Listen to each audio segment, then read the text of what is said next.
ça marche. Ok, bien. Alors, ouais.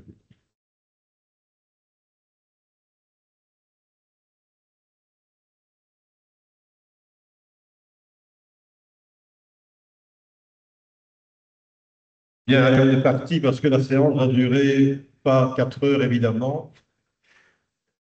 Un peu plus d'une heure, on va essayer. Bon, le but, c'est de vous donner des informations sur toute une série de choses qui vont avoir lieu pour certains, ben, en effet, un peu plus loin dans le cursus, puisque certains sont en BA3, en tout cas, j'espère, normalement, nous devrions avoir des étudiants en BA3. Voire pour ceux qui sont en Master 1, ben, l'année prochaine, avec des choix qui devront s'opérer très tôt pour certains durant le Master 1, c'est-à-dire dans les environs du mois de mars-avril, et puis un peu plus tard, pour les choix des cours en option. Et donc, bon, c'est l'occasion aussi de vous rappeler les choses importantes en termes de procédure à suivre dans ces différents choix à faire. Oups. Alors, ben, pour ceux qui ne savent pas, le master est composé de deux blocs, sans blague. Et dans ces deux blocs, donc, vous avez une série évidemment de cours en première année que vous connaissez bien, avec évidemment les transdisciplinaires, etc., etc. Puis en Master 2, vous allez avoir un bloc d'études qui est assez compliqué dans sa conception, puisque vous avez un tronc commun qui est constitué de cours obligatoires, donc par exemple le cours de législation, le cours de conseil en officine, etc., etc. Vous avez également le stage légal qu'il faudra terminer Master 2, évidemment. Et alors, vous avez ce qu'on appelle des finalités spécialisées. Alors, dans ces finalités spécialisées, si on veut un peu résumer les choses, vous avez deux grandes parties, deux grandes possibilités. Soit vous, sachant que tout ça reprend, est compris dans 25 ECTS, ça fait environ 3 mois d'activité. Soit ces 3 mois, pour ce qui est plus facile, vous allez les faire dans un laboratoire de recherche, dans un projet de recherche digne de 3 mois, c'est le projet de recherche ou le stage de recherche qu'on dit non.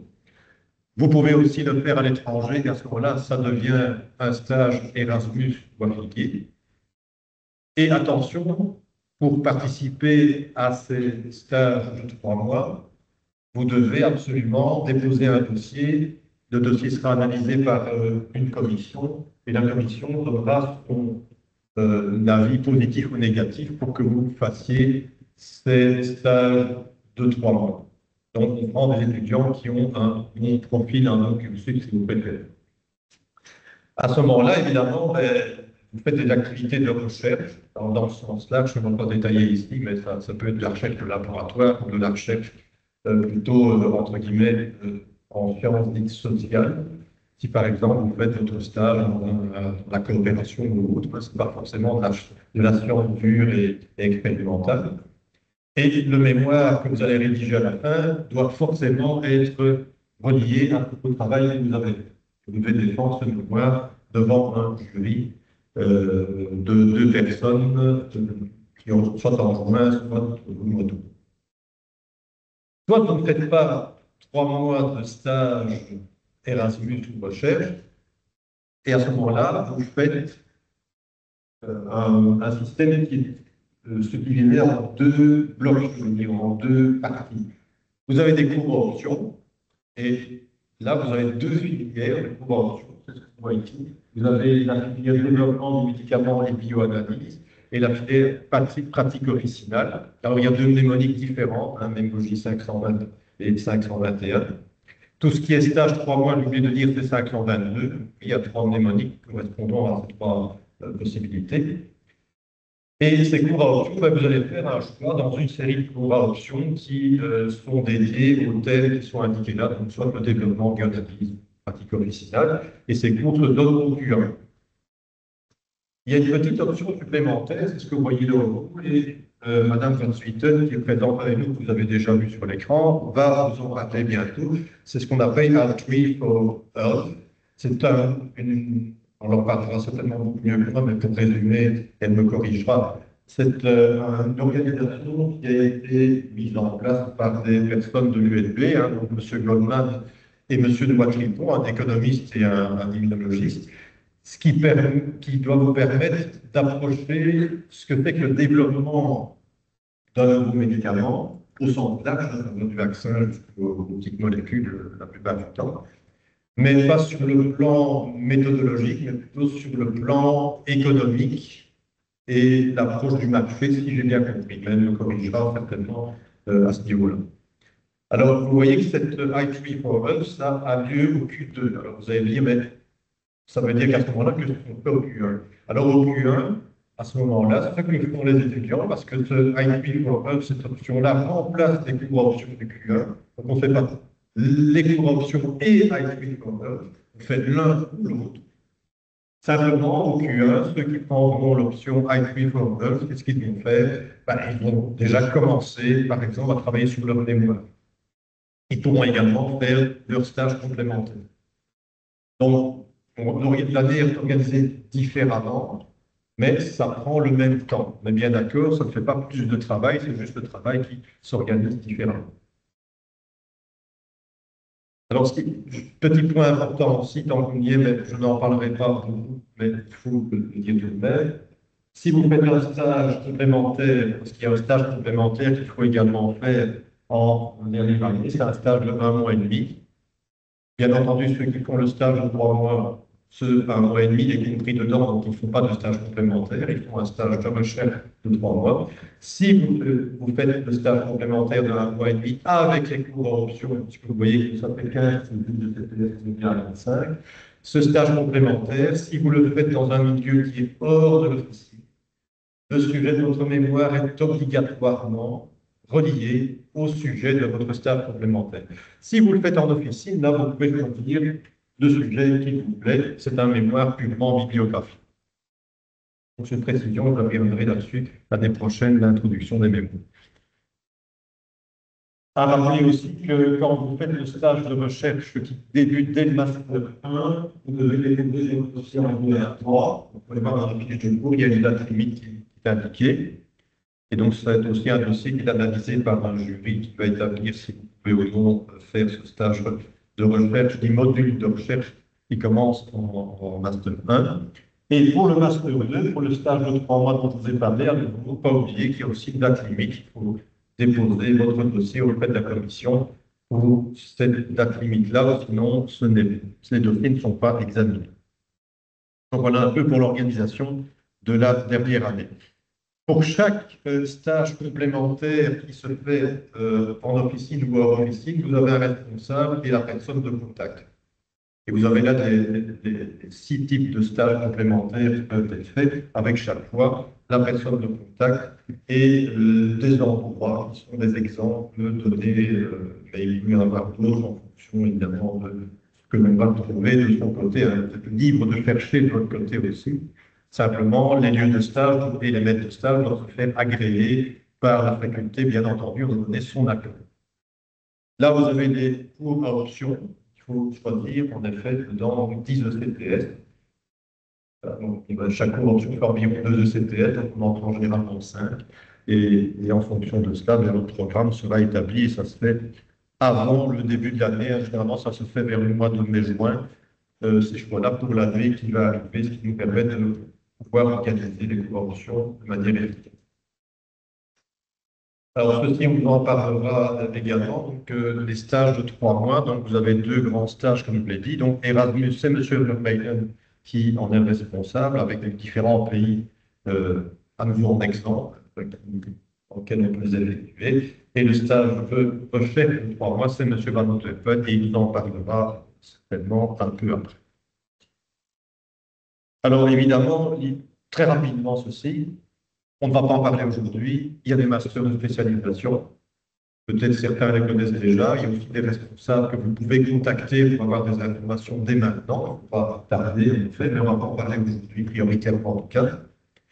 Est-ce qu'il faut absolument suivre des cours d'option, par exemple d'industrie, pour pouvoir entrer dans le master de spécialisation en industrie? La réponse est clairement non. Il n'y a pas d'obligation de suivre des cours options de la matière X pour rentrer dans le master de spécialisation X. Ça ne sert à rien. Enfin, en tout cas, à première vue. Là où c'est important, c'est que ça peut montrer votre motivation. Ce n'est pas quantitatif, c'est purement qualitatif. Alors peut-être que, je ne sais pas, M. Coton dira qu'en biologie clinique, on tient compte des résultats des cours à option, mais par exemple pour l'industrie, c'est juste un plus. Un étudiant qui a suivi des cours à option d'industrie, s'il est un peu en dessous de ce qu'on peut attendre d'un étudiant qui va rentrer en termes de moyenne, par exemple, de points, mais qu'il a suivi des cours à option de style industrie, qu'il a fait un mémoire sur un sujet industriel, et éventuellement dans une industrie aussi, on va dire, ben, ok, c'est bon, bah, il a eu des petits problèmes pendant son parcours d'étudiant, mais on voit qu'il en veut, on voit qu'il vraiment qu'il a un intérêt vraiment très net pour le milieu industriel. Et ça pourrait l'aider à rentrer dans le master de spécialisation. Donc ça dépend peut-être, il faudra demander aux personnes responsables leur avis là-dessus, mais en effet, généralement, il est admis que dans les critères d'admission, le fait de faire un mémoire, de suivre des cours options dans le domaine qui est en rapport avec le master de spécialisation, c'est un critère très positif, très favorable pour l'admission dans ces masters de spécialisation. Mais il n'y a aucune obligation. Là, par exemple, c'est ici une étudiante qui a suivi des cours options d'officine et qui était admise dans le master de spécialisation d'industrie. Il n'y a eu aucun problème, elle avait la moyenne qui était suffisante.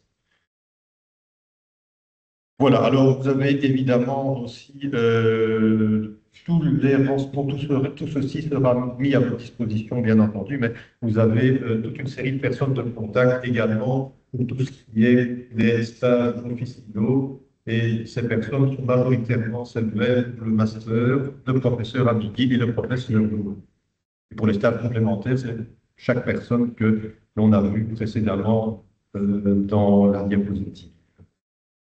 Alors, je vais maintenant passer la parole à Madame Van Zwieten. Alors, est-ce que vous voulez que sais pas, je vous passe le contrôle, peut-être? Si je pouvais partager mon écran, oui. Oui, oui, oui, je vais les partage ici. On vous entend très bien, même un peu trop fort, Ah, peut-être. Je peux diminuer, mais ça va. d'accord, Je peux contrôler d'ici, donc n'hésitez pas. d'accord. Alors, voilà, le partage. Est-ce que vous voyez mon écran? Alors, pas encore plein cadre, mais voilà, ça va être bon. Oui, voilà, je vous en prie. Voilà, donc bonjour à tous, je ne sais pas combien vous êtes. Je fais tout en français, hein, je suppose. Pardon? Je fais tout en français, hein. Vous pouvez le faire en anglais, hein, ça pourra leur faire un bon exercice. Je vais lire un peu en anglais parce C'est que, comme vous voulez, c'est comme vous voulez. d'accord. Ben, je vais lire un petit peu, enfin, je vais lire en français et en anglais parce que l'option se passe exclusivement en anglais. Donc effectivement, comme vous l'avez bien précisé, donc nous sommes un institut de recherche qui dépend de la faculté de médecine et de la Solvay Business School. Et l'idée des deux fondateurs, donc Mathias de Watripon et Michel Goldman, c'était de vraiment offrir aux étudiants, aussi bien de sciences biomédicales, de pharmacie, de médecine, mais également des étudiants de droit, etc., de pouvoir lier les aspects du secteur de la santé avec une approche interdisciplinaire où, bien sûr, on met toujours le patient au centre des préoccupations, mais où on apporte également des éléments de accès des médicaments sur le marché, innovation, etc. Donc, on est un institut qui travaille vraiment en collaboration avec les deux facultés. On en est cette année à notre 10e anniversaire et 10e édition donc, de ce programme que nous proposons. Donc ici, vraiment, notre rôle pendant ce programme, je vous expliquerai les modalités pratiques quand il a lieu, etc. Donc effectivement, CQ2, mais c'est assez spécifique. Donc notre idée, c'est vraiment de comprendre dans le secteur des soins de santé en Belgique, en Europe, mais au niveau mondial, parce qu'on a des intervenants qui viennent de partout dans le monde, c'est de comprendre quel est le rôle de chacun des stakeholders. Donc, on va aussi bien avoir une approche plutôt praticien, clinicien, mais aussi une approche chef d'entreprise, entrepreneur qui a lancé sa société active dans le secteur de la santé. Aussi bien une approche plutôt sur l'intellectual property, une approche un tout petit peu, enfin un peu plus business. Voilà, donc ça c'est vraiment l'ambition qu'on a. Donc on accueille, qui se dit interdisciplinaire, on accueille des étudiants, comme je vous l'ai dit, de différents backgrounds. Donc pour vous, c'est aussi très intéressant de rencontrer des gens qui ne sont pas directement de votre secteur. Et on accueille des étudiants de toutes les universités belges et on est également ouvert aux étudiants Erasmus et européens. Donc, ça, c'est vraiment l'objectif de ce programme. Ici, donc, on voit les différentes universités avec lesquelles nous sommes partenaires et donc nous invitons pendant le programme des orateurs et des professeurs également de ces différentes universités. Alors, pour en venir un petit peu plus au côté pratique du programme, donc il se donne effectivement en Q2, mais il a une petite particularité, c'est qu'il est concentré de mi-février à fin mars. Donc, c'est-à-dire que les cours se donnent quasi tous les vendredis entre mi-février et fin mars. Donc, c'est assez concentré. On a choisi de travailler de façon hybride, donc c'est-à-dire qu'on a une première séance où on invite tous les étudiants sur le campus Erasme pour la première journée de formation. C'est l'occasion, bien sûr, de rencontrer les étudiants, mais aussi de rencontrer les experts que nous invitons. Ensuite, comme on a ambition de pouvoir offrir le programme à un maximum d'étudiants, quasi tout le reste du programme se passe en ligne. Donc, c'est-à-dire que tous les cours sont enregistrés. Vous pouvez soit les suivre en live, forcément ce qu'on recommande pour pouvoir poser les questions aux intervenants, etc. Mais on offre aussi la possibilité de regarder les enregistrements par la suite. Alors, on a ensuite une dernière session vers la fin mars, qui est vraiment une session de closing, et on invite tous les étudiants à participer à une journée de conférence qui se donne en général dans le centre de Bruxelles, où là, on invite également des orateurs et nous touchons des sujets tels que les maladies rares, l'accès aux médicaments dans les pays en développement, etc., etc. Donc, le contenu, vraiment, j'y arrive tout de suite. Donc, à l'issue de ce mois et demi, on va dire, de formation, pour pour réussir le programme, donc vous passez un examen en ligne, donc MCQ exam, euh, qui, en cas de succès, vous rétribue 5 crédits ECTS. On demande également que les étudiants, on va dire, soient présents 70 à 80% du temps. Bien évidemment, on est ouvert à voilà, des obligations de stage, des obligations professionnelles, des obligations familiales.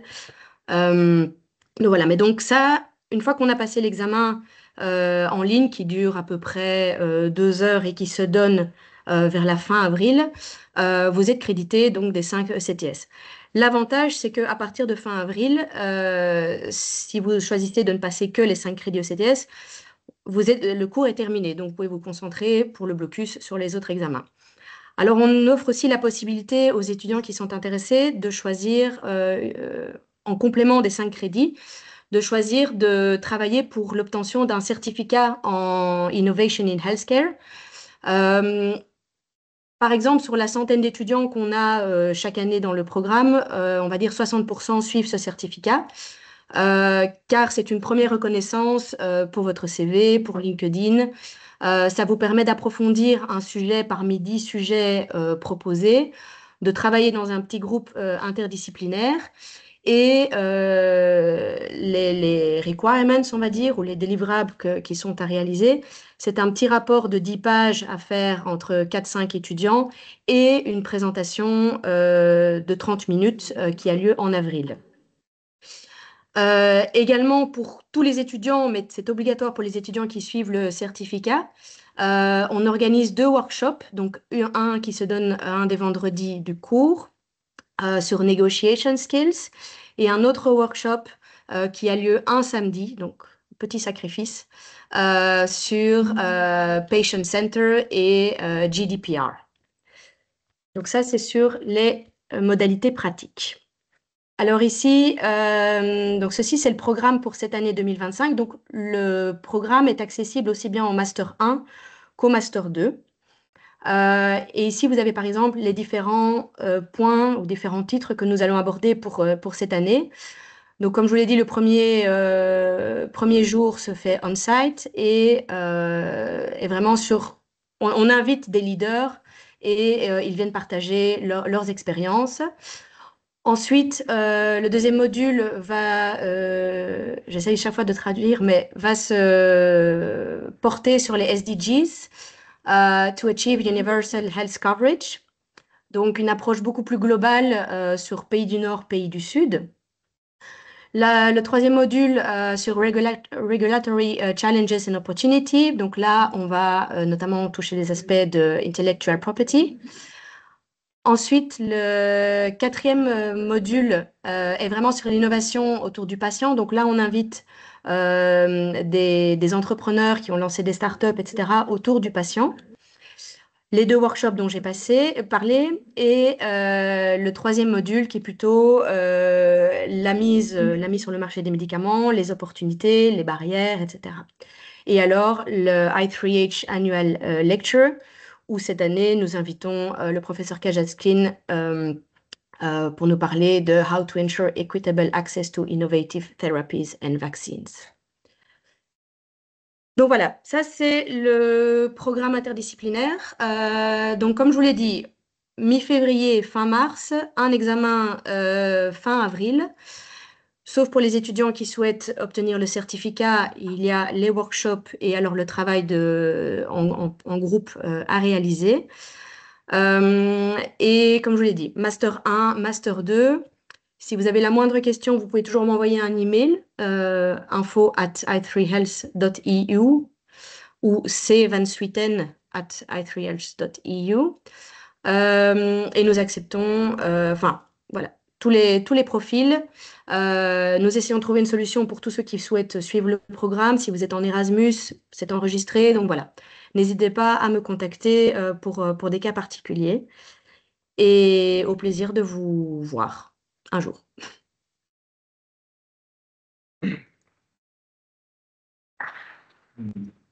Bien, merci. Je ne sais pas s'il y a des questions immédiatement, mais éventuellement, vous pouvez contacter Madame Van Zuyten si vous n'osez pas vous les poser maintenant ou si vous ne les avez pas encore en tête.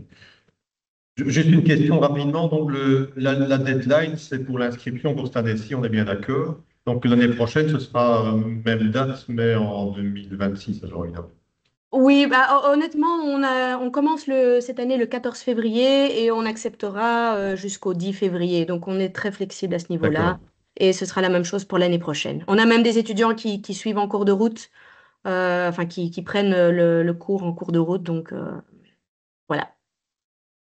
Et donc, c'est une formation, je vous le dis aussi, qui est valorisable pour l'accès à certains masters de spécialisation, dont notamment celui d'industrie. Oui, tout à fait. Voilà. Il n'y a pas de questions, apparemment non. Si, il y en a une là-bas. Oui.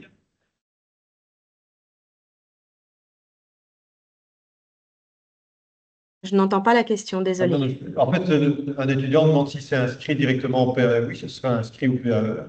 Bien d'accord. Oui, oui, oui. Donc, en fait, c'est via le PAE, via e-cursus. Et ensuite, dès que vous êtes inscrit dans e-cursus, nous, on vous contacte pour que vous remplissiez juste la fiche d'inscription aussi auprès de l'Institut. Ça nous permet d'avoir un peu des idées sur votre background et de pouvoir former les groupes interdisciplinaires pour les certificats. Ça répond à Et ta question. toutes les Oui. informations seront mises à jour et sont déjà mises à jour sur la fiche descriptive du cours sur l'ULB, mais également sur notre site internet, donc comme je l'ai mentionné, www.i3health.eu. Oui. Ça se déroule où? Physiquement, oui, c'est ça, parce qu'il y a des choses en ligne, mais Oui, alors les deux sessions on-site, c'est donc au campus Erasme. et le reste, c'est en ligne.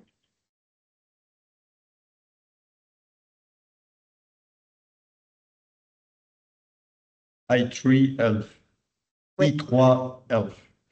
Tout à fait. I3 Santé. I3 Santé. Oui. Ah, et encore, oui. Je n'étais pas là quand on a créé le nom. C'est parfois un peu compliqué. Mais voilà, n'hésitez pas à aller sur le site. Il y a toutes les informations. Et alors, je suis disponible aussi pour toute question. Il y a encore des questions apparemment. Oui, oui. Ah. Alors, oui.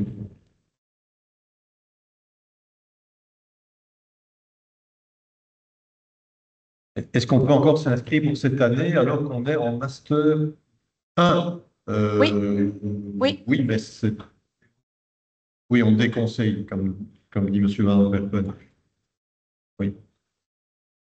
Voilà. De notre côté, oui. Après, oui, voilà, après, c'est possible, mais c'est vrai qu'au niveau organisation interne, voilà, de notre côté, c'est plus. On ne le conseille pas. Alors, il y avait une question ici. Qui d'autre avait une question là? Oui, non, là. J'ai vu une main se lever là-bas. C'était la même, ok. Et il y avait une troisième quelque part, non? J'ai cru voir trois mains levées. Non, c'était la même question. Non. Alors, une fois, deux fois, adjugé. Plus de questions. Les autres viendront par email. Voilà, encore merci pour votre présence. Avec plaisir et bonne Merci réunion. bien. Alors, je sais, Au revoir. je parle. Au revoir, merci. Alors, je ne sais pas à qui je passe la parole. Monsieur Coton, peut-être.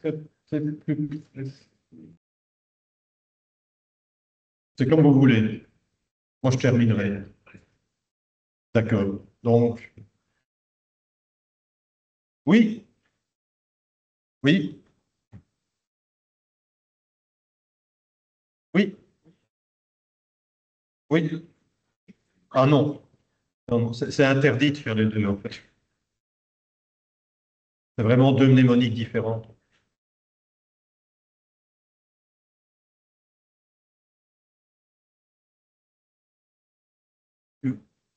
Tu vas parler. Ah, mais il n'y a rien. Oui, d'accord, parce que je n'ai rien, j'ai rien. Effectivement, par rapport à la partie époque, vous avez eu un master en ligne et la possibilité de suivre notre recherche face aux étudiants de BA3 qui sont intéressés par faire, de connaître un dossier par email de cette année technique. Il doit trouver un formateur pour faire la recherche et il doit déposer un document, un petit résumé, par email. Ça, c'est la raison pour laquelle de la recherche de Master 1 à la place du projet du phare, ça c'est comme si de BA3. Même dans ceux des étudiants qui ont bien réussi le bachelier avec un grade, on a accès à celui de recherche. Il faut avoir réussi tous les ans et avoir une bonne moyenne pour ce bachelier. C'est important.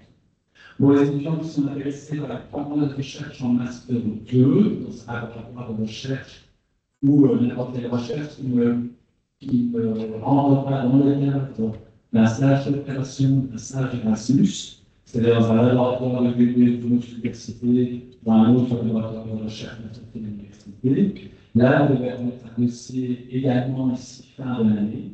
Ça va remplacer tous les cours sur le stage complémentaire. Vous partez déjà en stage de recherche à partir de septembre, on ne va pas les cours qui de 26 de législation.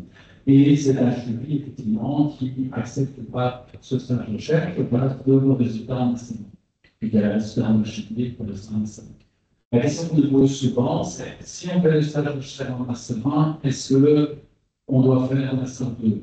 Non.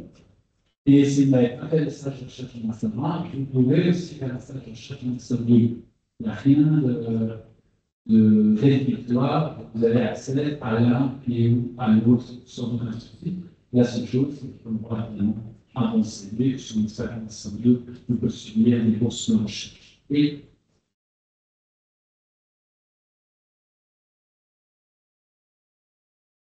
alors, ça va être un stage supplémentaire. La question, c'est que le stage supplémentaire de 6 semaines comme en moyenne, on peut le faire à l'étranger. Alors, oui, c'est tout à fait possible. Il faut trouver également un formateur à rester capable de suivre, parce que ça va être comme un stage, va donner un mémoire sur un sujet. D'accord? Maintenant, il va falloir retenir. Alors, si c'est un en ligne, ça ne peut pas être Erasmus. Ça ne peut pas être une coopération. Pour un expert avec le professeur Fontaine, à la c'est pas uniquement, ça peut faire un petit peu plus, mais pourquoi pas. C'est un laboratoire de recherche, c'est une industrie, c'est ça, recherche industrie.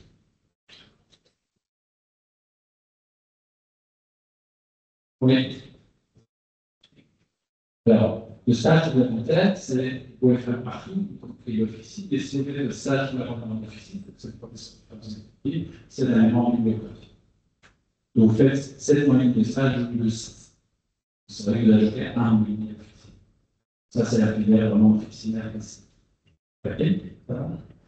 Oui.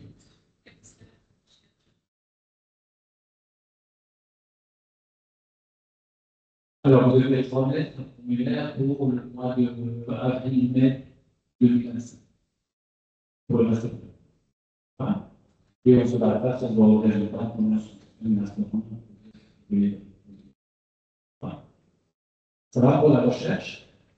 D'accord? Donc, prenez-vous à temps, le DR3, il y a une deadline en mai 2025, et je pense à avril 2025 pour les masters. Les formulaires sont seulement ULB dans la partie documentation. D'accord? Donc, vous avez les formulaires, vous avez les explications.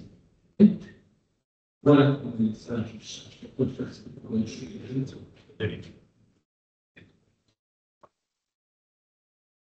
Merci. En fait, pour ceux qui ne me connaissent pas, Frédéric Lecourt, je de biochimie médicale en MA1.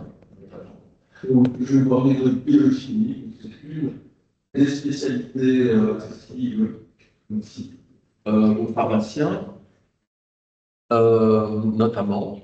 Donc, très brièvement, il y a des adultes lors du premier cours. Donc, la biologie, c'est quoi que ça médecine de laboratoire.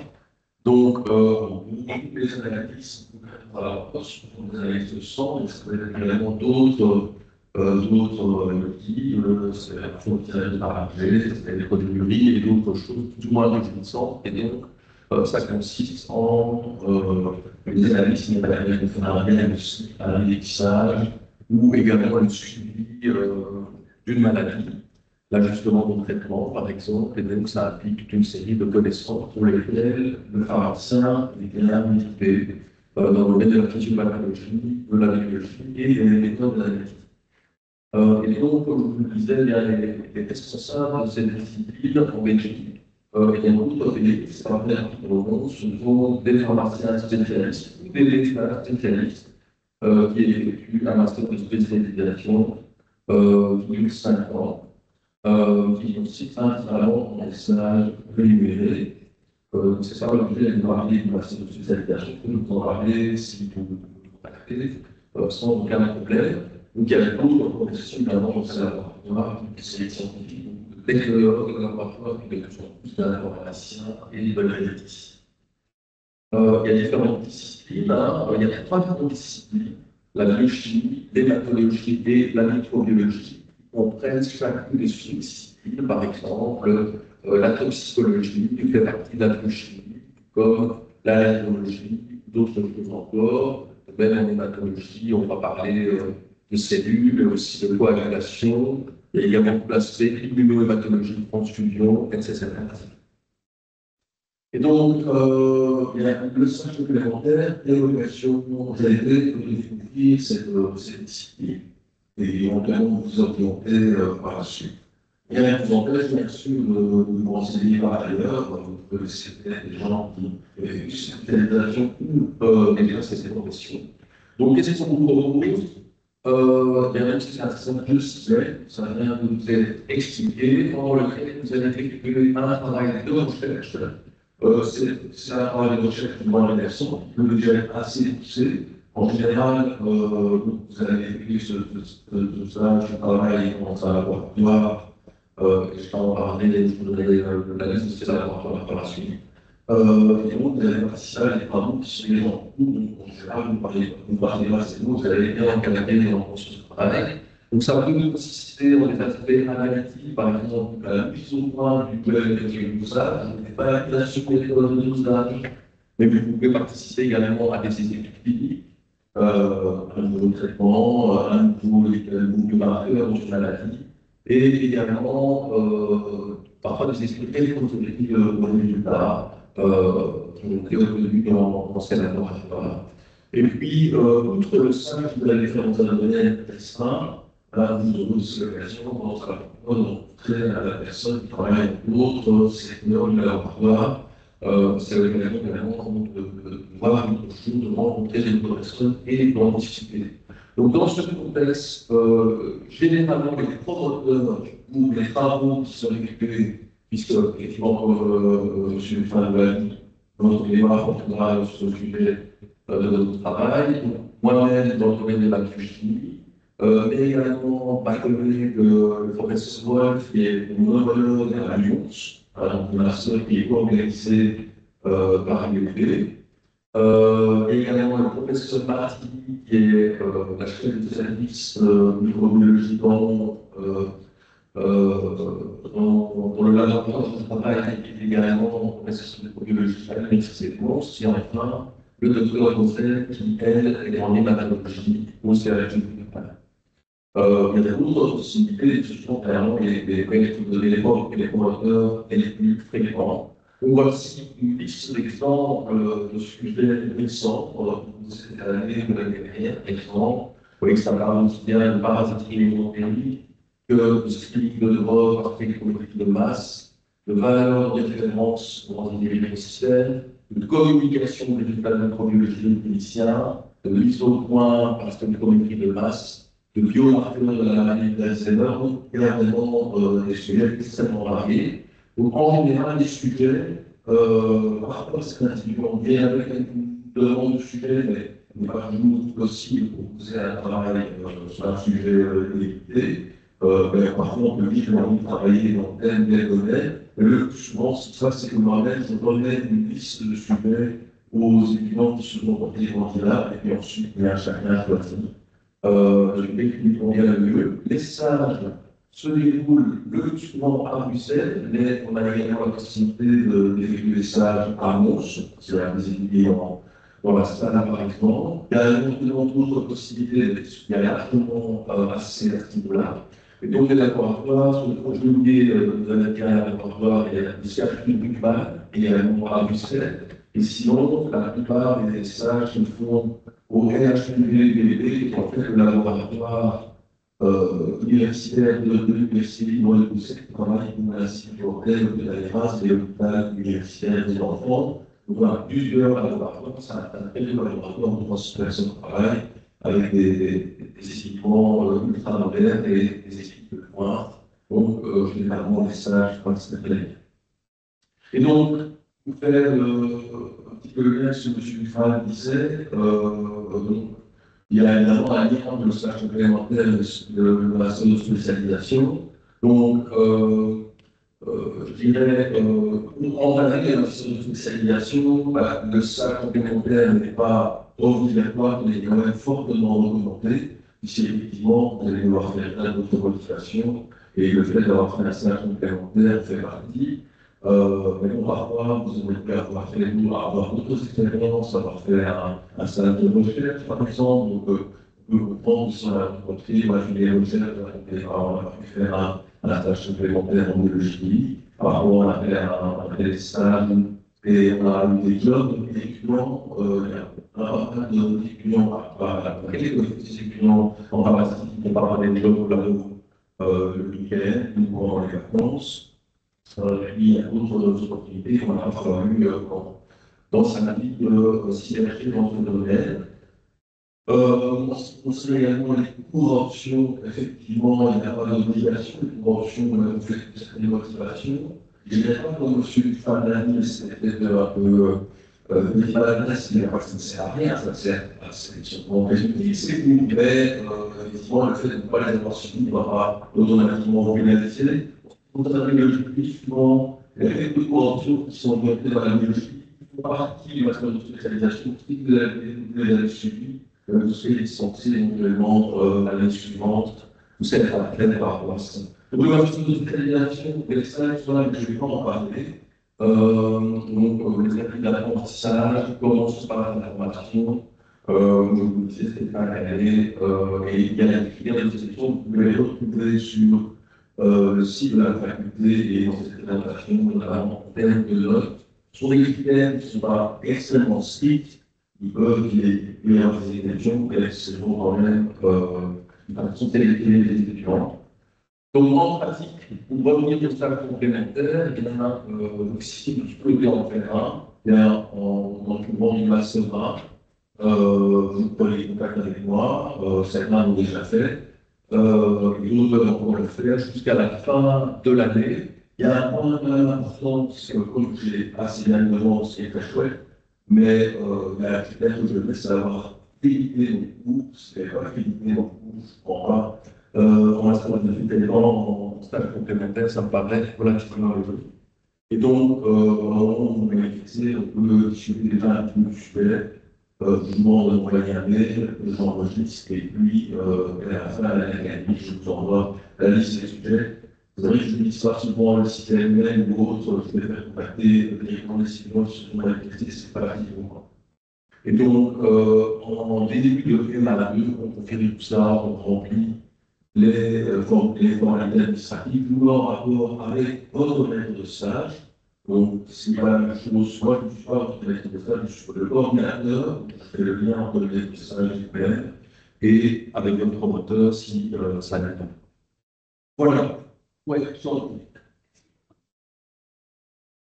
Non, pour le supplémentaire, il n'y a pas de critères de notes particuliers.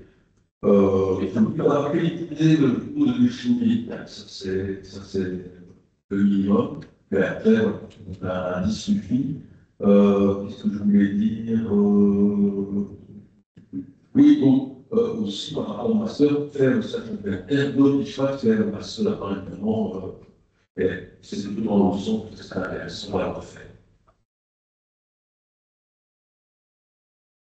Autre question? Merci pour votre temps. Je l'ai déjà fait, je pense. Donc, pour la soeur, avant la fin de l'année académique. OK, merci beaucoup.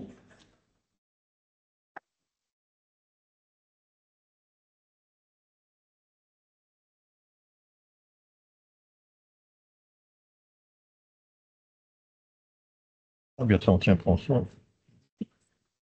Pointeur.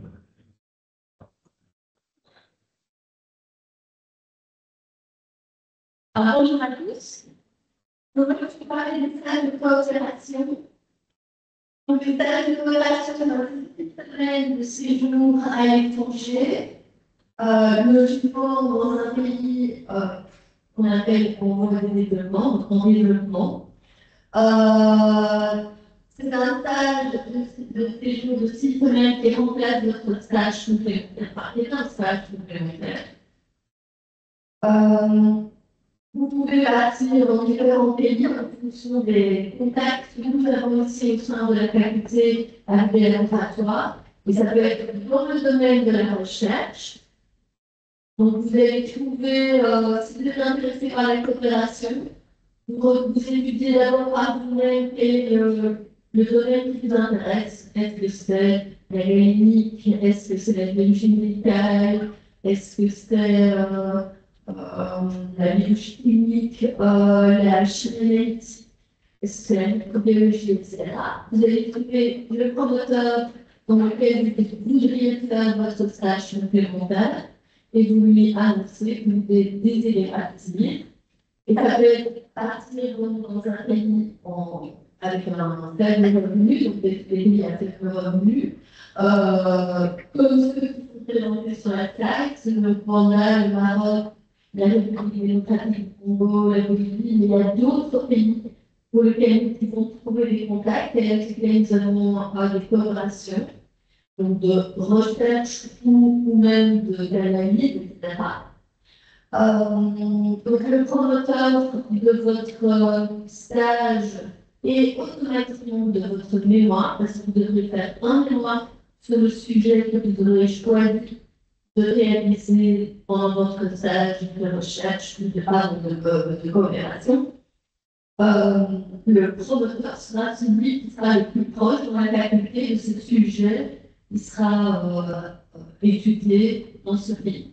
Ce sera pas particulièrement moi, ça peut être n'importe quel professeur de la faculté. Par ailleurs, il peut aussi partir aussi dans des pays émergents, qui ont des revenus plus importants, qui ne sont pas considérés comme des pays en développement, comme la Chine, le Brésil, etc. Là, comme dans les pays, d'ailleurs dans tous les autres pays, il faut penser au fait que vous devez dominer la langue pour avoir une possibilité de communiquer avec vos interlocuteurs. Donc, il faut réfléchir à une par exemple en Chine. Il est clair que les interlocuteurs doivent pouvoir correspondre avec vous, soit vous connaissez le chinois, ou alors vous trouvez des interlocuteurs qui sont très bons en anglais. Donc, il y a des choses comme ça à établir à l'avance. Nous, moi en tout cas, mon boulot, ce sera de faire agréer la personne de contact dans le pays pour que ce stage complémentaire soit reconnu. Donc, ça ne va pas se faire non plus qu'un jour avant de partir. Ça devra s'organiser à peu près 2-3 mois avant, au minimum, avant de partir.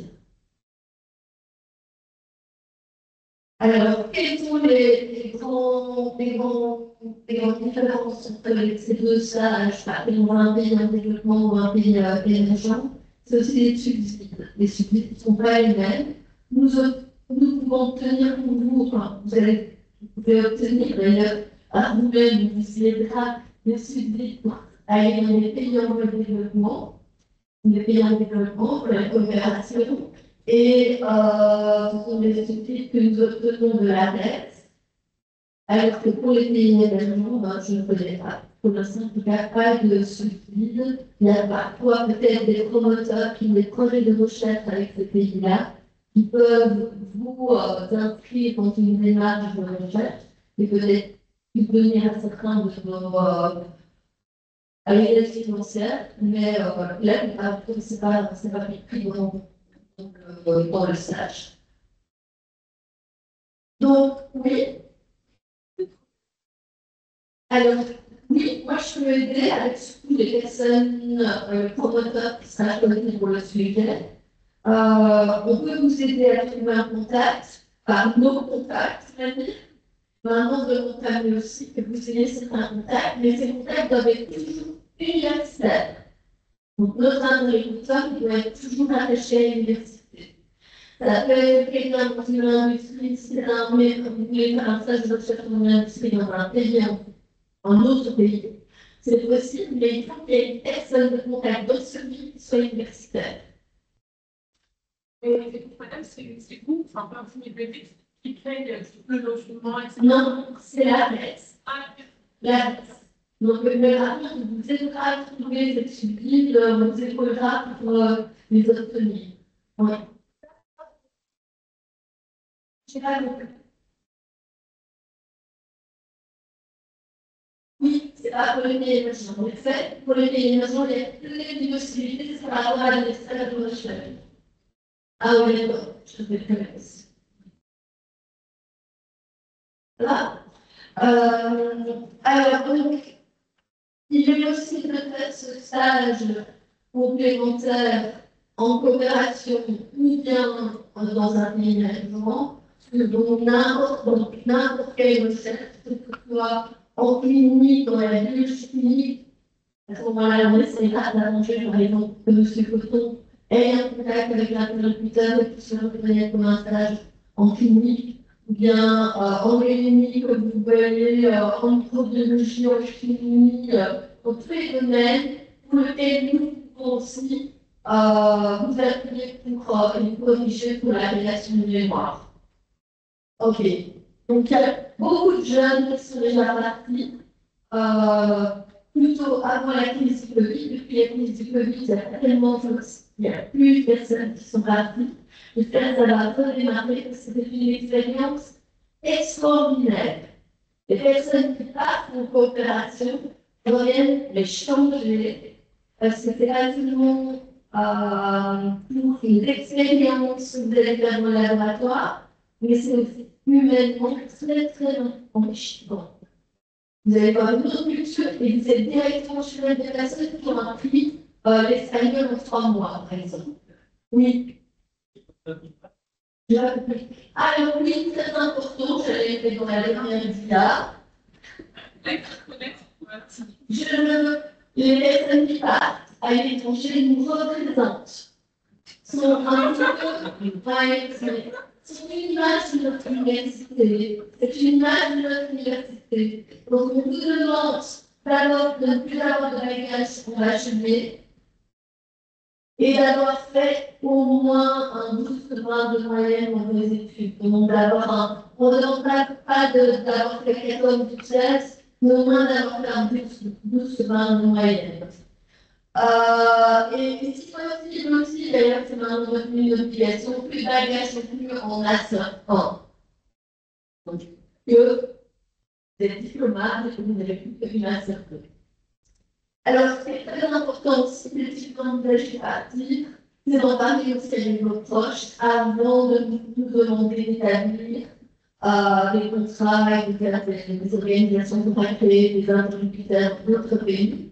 Parce que c'est vraiment trop triste d'après vous dire après vraiment le parent ferme de pas c'est une trop grosse organisation que de faire cette couleur, s'il vous plaît, parlez-en avec vos parents avant de prendre des décisions. N'oubliez pas le côté de la langue.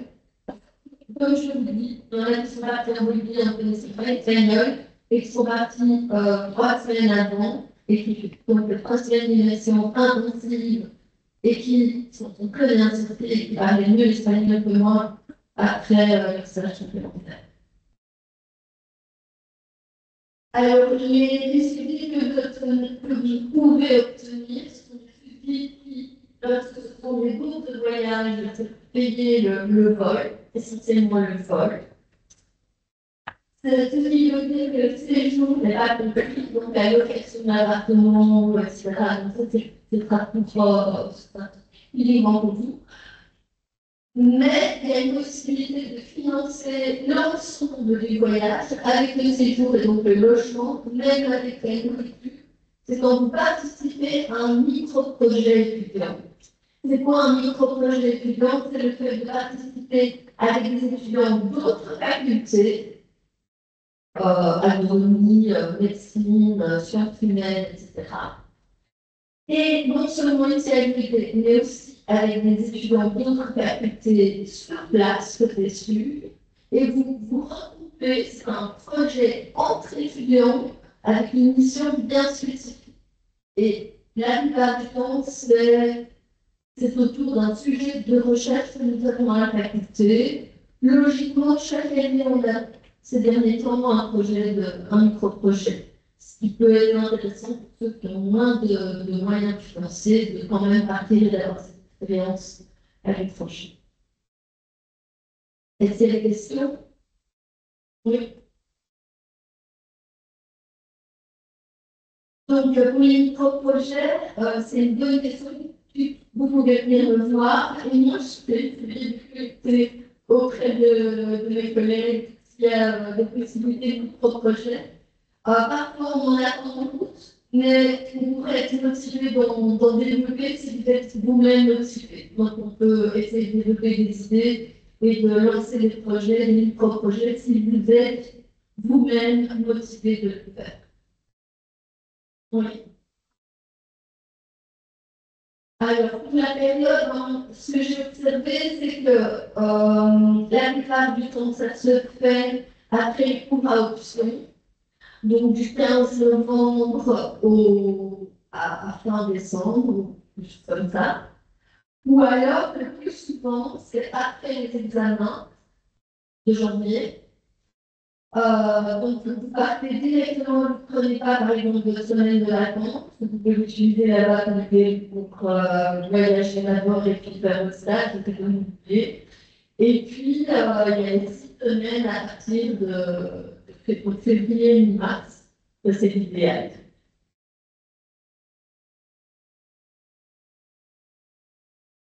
Quelle est l'officine avant, après, il y a tout à fait tous les étudiants qui peuvent faire ça, pas de souci. Mais c'est un arrangement qu'il faut en effet prévoir avec votre chef de stage.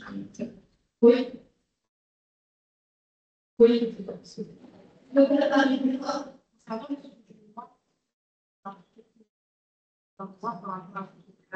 Et ensuite, essaye de. Oui, non, c'est vraiment ce que je dis. Vous pensez la partie qui t'intéresse et on va essayer de vous guider pour trouver un pays ou de trouver une équipe qui sera la mieux pour vous aider dans un autre pays à faire de la recherche là-dessus. Oui. Ou pas de la recherche, parce que c'est de la routine ou de l'analyse. Oui.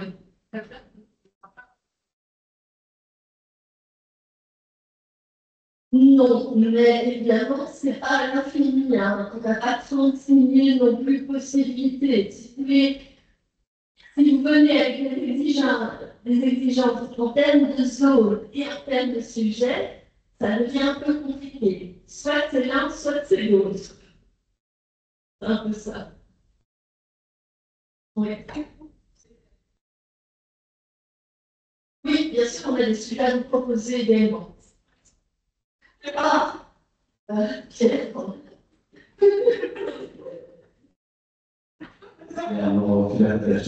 Donc, les sujets, c'est typiquement, on va avoir un développement d'un jardin médicinal dans l'université. Il y en a eu un en immunologie, il y en a un qui potentiellement peut-être faire l'université. C'est la possibilité de dire, c'est compliqué pour l'instant de faire quelque chose en dehors de Ouagadougou, là où il y a une université, ou le laboratoire national de recherche, dans des laboratoires nationaux, etc. Donc, c'est vraiment un peu le sujet. Moi, ce que j'aurais envie de dire, c'est peut-être choisir un sujet, une destination, contacter l'instituteur et voir si ça marche avec quelle personne, Pour donner des sujets, d'autres sujets organiques, je sais que Burkina Faso est intéressé de développer des crèmes à base de miel. J'ai entendu aussi dans certains pays qui sont intéressés par l'analyse de tout ce qui est café, les plantes de café, tout ça. Dans d'autres pays, ça va être les plantes qui ont des activités antimicrobiennes, par exemple. Ça peut être en effet le développement de certains micro-projets. On a déjà lancé un. Il n'y a aucun étudiant de notre faculté qui s'est accroché. C'était n'était pas à l'époque dans l'année. Et quand on a lancé, c'était de faire des jardins médicinaux sur le Bumbashi. La personne de notre fac est partie. Donc on pourrait le relancer, mais avoir un côté plus sociologique pour sensibiliser les gens à l'environnement et au respect des plantes. On peut faire un peu plus dans ce sens-là. Qu'est-ce qu'il y a d'autre en Bolivie, c'est plutôt tout ce qui est biologie clinique, parce que les pharmaciens en Bolivie sont les seuls qui peuvent faire de la biologie clinique, les médecins ne peuvent pas.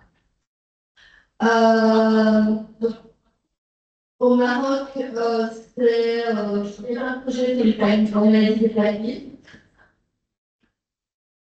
Je connais moi des microbiologistes au Maroc, donc qui sont universitaires, donc je peux vous brancher sur des projets plutôt microbiologiques.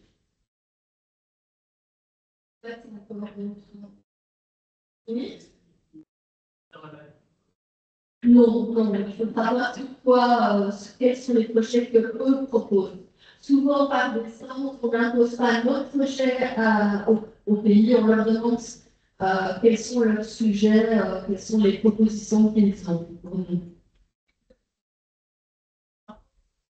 Non, c'est vraiment vous devez venir nous trouver, soit me trouver moi, et à ce moment-là, je vais rester dans le domaine de la microbiologie, je prendrai les contacts. C'était pas des organismes, par exemple, c'est pas à moi, je vais aller voir le faire une guide avec autre chose, où je l'attends peu en leur demandant, tiens, si vous avez des sujets organiques dans un pays en coopération ou bien émergent.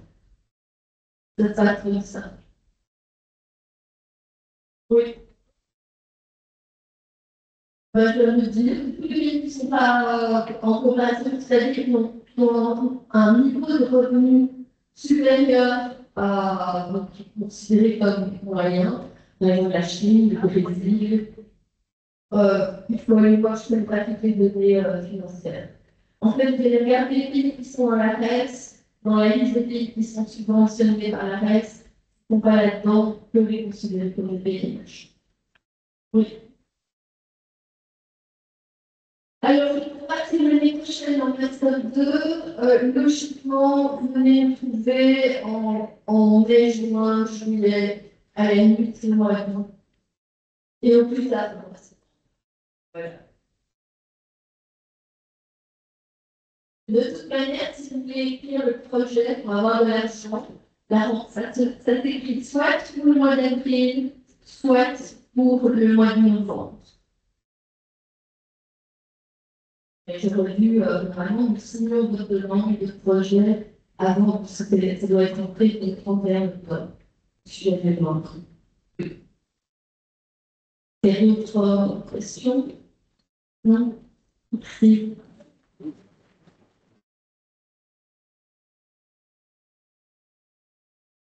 Voilà, moi je parlais de la partie pharmacie hospitalière, on parle à la fois des conventions et du sac supplémentaire.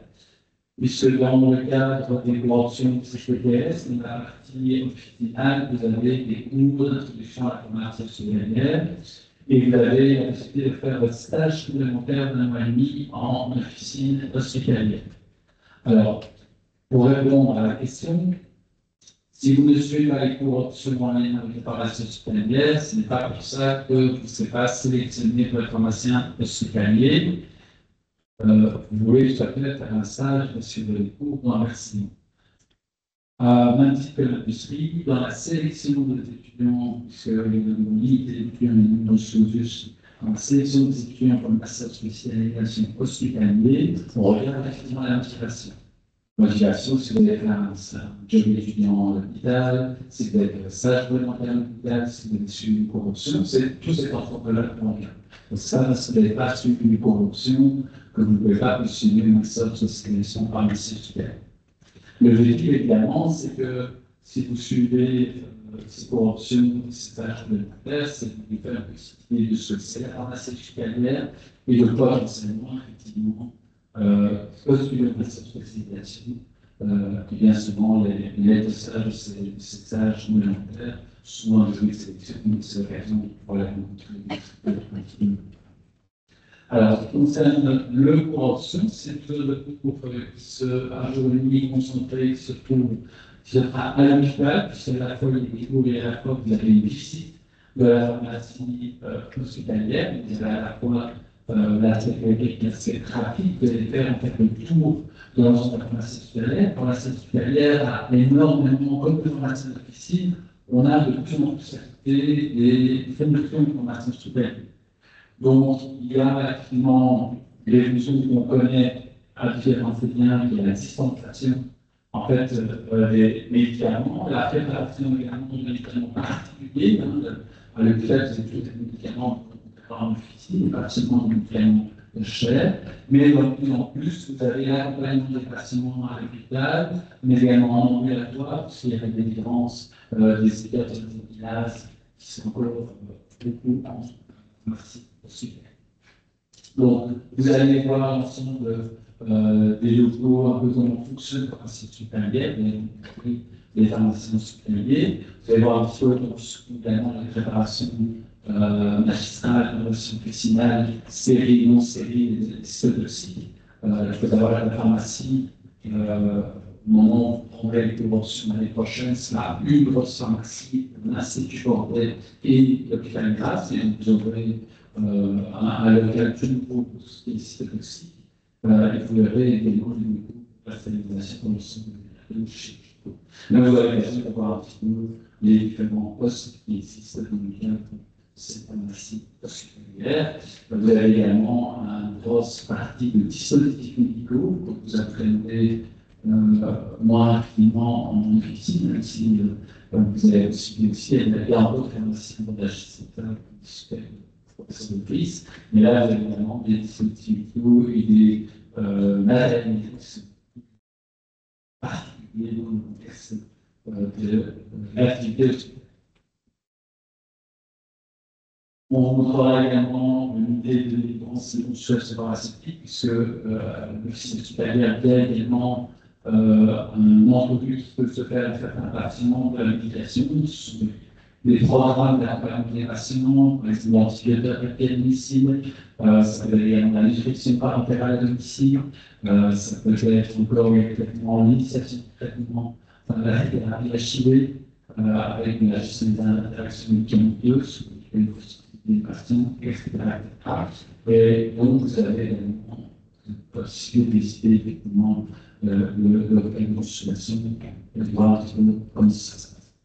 Donc, le cours option, c'est la sécurité sur un site hospitalier avec une introduction, mais également voir un petit peu comment ça se passe au niveau de la pharmacie hospitalière, et savoir aussi que dans le cadre du master spécialisé en pharmacie hospitalière, si cela vous intéresse, on vous conseille effectivement de faire un stage supplémentaire à tout moins dans un des hôpitaux de notre réseau. Alors, ce réseau est assez large, il n'y a pas que la trace, mais les hôpitaux de la ville de Bruxelles, Man, évidemment Bordeaux, Gert, Saint-Pierre, vous avez aussi Achilles et Richelieu, évidemment, une gamme de hôpitaux auxquels vous pouvez avoir accès. Dans ce cadre-là, pour la pharmacie hospitalière, certains maîtres de stage ne proposent pas un mémoire supplémentaire, c'est parfois un peu problématique et nous étions obligés à leur faire un mémoire biographique. D'autres, par exemple, proposent une grande utilité si vous allez faire au stage de la pharmacie hospitalière pour faire un mémoire là-dessus. Vous avez la possibilité également, et ça je pense que le professeur Leguet nous en parlera un petit peu, vous avez aussi par l'office hospitalier la possibilité de faire un stage en pharmacie clinique. Là, plus au chevet des patients et dans une unité de soins spécialisée, et en salle, les pharmaciens hospitaliers de l'hôpital où vous voulez aller peuvent aussi aller trouver des stages, un suivi de stage. Donc ça, c'est tout à fait possible. Les gens sur la prise en charge des écoutilles à l'éclairage, c'est la charge de faire en pharmacie hospitalier et les équipements en stage. Voilà, c'est possible effectivement d'avoir un lieu de stage. Certains, moi je conseille de prendre déjà cette année, cette adresse l'année prochaine, pour voir un petit peu certains lieux de stage, mais aussi une partie de stage réglementaire de 6 mois se passe également en officine supérieure, tout à fait possible. Vous avez la possibilité de faire un stage légal, de une partie, toute une partie en pharmacie supérieure, simplement, au-delà du mois et demi, et potentiellement faire un peu plus très dépendant des maîtres de stage. Voilà un petit peu de stage en officine supérieure. Et donc là, vous invite généralement à contacter un message. Si vous ne trouvez pas cette place, vous pouvez éventuellement me contacter. Et moi, je suis contacté d'autres maîtres de stage dans d'autres hôpitaux. Si vous n'avez pas trouvé, sur le niveau, si vous allez chercher, vous mettez en contact avec les pharmaciens supérieurs, je vous rencontre assez de béton. Voilà pour la partie pharmacie supérieure. C'est une question. Oui, je parle.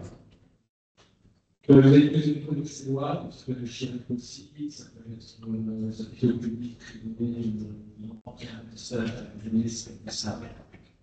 Oui, alors c'est pas, tant que c'est pas dans une partie du stage légal, ces méthodes sont agréés très facilement.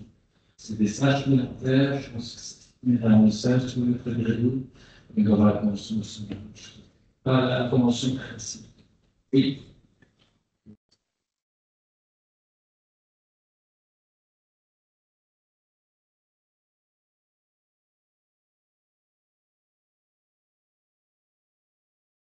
Donc, la question de la durée du stage milieu hospitalier, non, vous pouvez vous faire en milieu hospitalier, et c'est une politique publique. Alors, c'est vraiment difficile. Et donc, oui, si vous restez avec moi, si vous avez 2 mois en milieu hospitalier, vous pouvez le faire. Moi, ce que je vous conseille de faire, c'est de mettre en contact avec le stage, en disant, j'aimerais bien faire aussi partie. Ça va, en général, un système de plus qu'on prend aussi en tâche communautaire, c'est avoir une étude en 3 minutes. Ce jeu de ça peut être plus intéressant. Oui.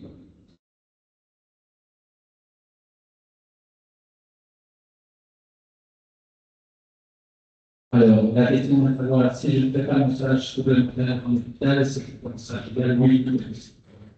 Tout est vraiment possible. Ça, c'est vraiment. C'est la seule condition où ça me train de l'indiquer, c'est que généralement, un stage complémentaire qui n'est pas fait en officine, c'est-à-dire les données, les activités de stage complémentaire doivent donner lieu à un mémoire. Alors, le problème, c'est que dans le pharmacie supérieure, c'est partie une officine de la politique aussi. Et alors, il y a cette latitude de dire vous pouvez faire aussi un peu dommage de se faire un stage complémentaire local, de se faire une activité qui se focalise sur l'attention personnelle et faire une évolution. C'est la seule chose, c'est que le stage complémentaire n'est pas une mémoire, donc c'est ça que je me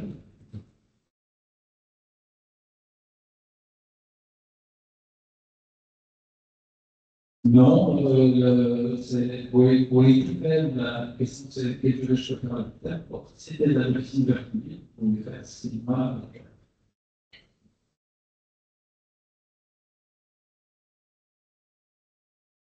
Dans l'officine hospitalière, l'idée c'est oui, c'est la délivrance, c'est le toxique, c'est toutes les activités.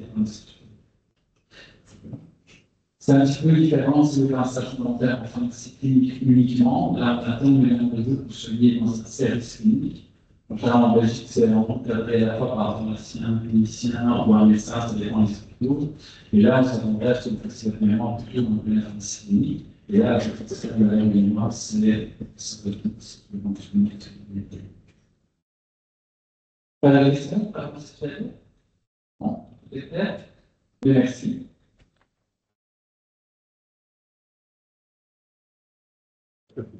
Oui. Je peux y aller alors. Oui, oui, pas de problème. C'est qui?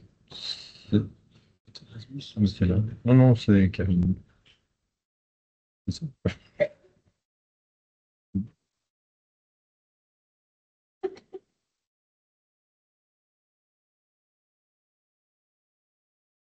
Je vais parler spécifiquement des stages complémentaires cliniques, mais également officines.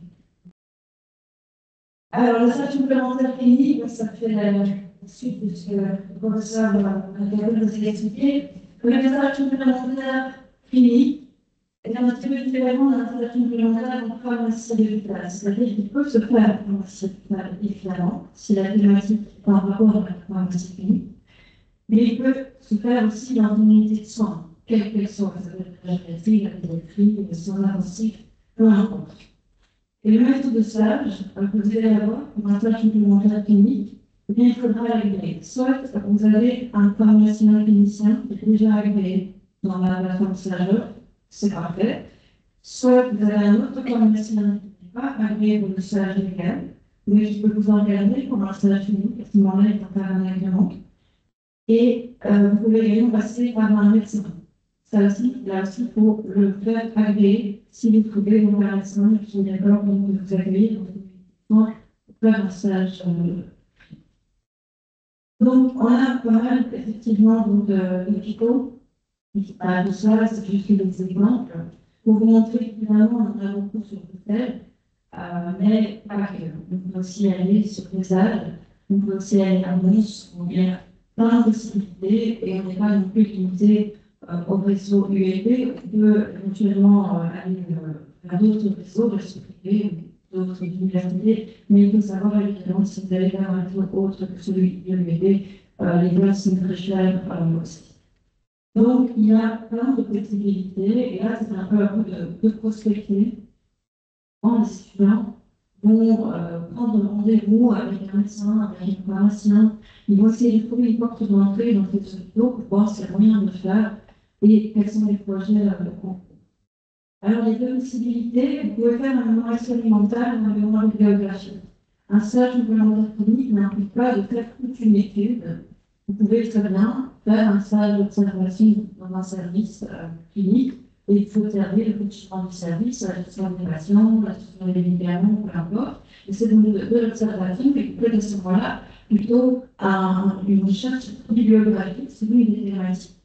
Vous pouvez vraiment faire aussi un mémoire expérimental. Ça dépendra des services de soins, qui vous a été donné. Certains ont déjà des projets en cours de route, d'autres pas, et d'autres nous proposons de faire une vraie étude d'observation pratico-pratique avec des indicateurs, etc. C'est vraiment très variable. Je ne peux pas vous donner de généralité à ce niveau-là. C'est extrêmement différent d'un service à l'autre, d'un médecin à l'autre, d'un médecin à l'autre.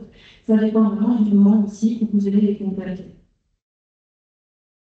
Alors, ça, c'est quelques exemples de mémoires qui ont été réalisés ou qui sont en cours. Donc, vous voyez qu'on a déjà des mémoires sur Bordeaux, évidemment, en rapport avec la biologie. Donc, la prévention des troubles bronchiques, la conservation écologique, c'est typiquement un mémoire pratico-pratique, un mémoire expérimental, avec une véritable étude clinique de suivi. Donc, c'est un stage clinique qui s'est fait en un petit morceau. Je ne sais pas si c'est identifié, mais l'étudiante qui était sur ce projet-là, elle a été de semaine en semaine pour suivre ses patients justement dans la gestion de la prévention de ces traitements. Par contre, la question des patients cancéreux, c'est un élément purement bibliographique d'une étudiante qui pouvait voir comment se faisait cette nutrition. Donc, elle a observé, elle n'a pas fait d'études d'observation, mais elle a observé ce qui se passait, elle a développé la thématique d'un environnement bibliographique. Alors, on a déjà eu beaucoup de sujets de situation des traitements personnels de la médecine, c'était sur des heures. On a eu des choses beaucoup plus spécifiques, je vous parlais des études cliniques en cours. Avant de s'arrêter, une année, on a eu une étude sur l'efficacité des effets adverses des médicaments. C'est vraiment en fonction de l'actualité. Alors, sur le reste, évidemment, on a pas mal de points, c'est notre hôpital universitaire, donc en général, on a quand même pas mal de possibilités. On a un moment en cours, c'est la plus-value d'une validation la plus-value d'une validation pharmaceutique des médicaments à risque. Ça s'était fait à la pharmacie d'hôpital, mais c'était un stage clinique. La prévention multipliée des patients hospitalisés en réalité certainement en cours. Et c'est un étudiant qui a fait partie de son stage avec des diététiciens. Donc, il y a toujours moyen de personnaliser, j'ai envie de dire, votre stage en fonction de votre motivation aussi, de ce que vous souhaitez développer et de ce que vous avez envie de travailler. Vous voyez, je ne vais pas vous détailler tous, mais c'est pour vous donner quelques exemples de sujets qui ont été développés. Alors, pour l'officine, alors bien sûr, le stage complémentaire officine, ça veut dire stage complémentaire officine ouvert au public. C'est également la même cas, c'est que vous avez si vous faites le stage complémentaire officine hospitalière. La distinction n'est pas toujours très claire. Stage complémentaire clinique, peut-être un stage orientation pharmacie clinique. Stage complémentaire officine, c'est officine ouverte au public et officine hospitalière. Donc la durée est identique.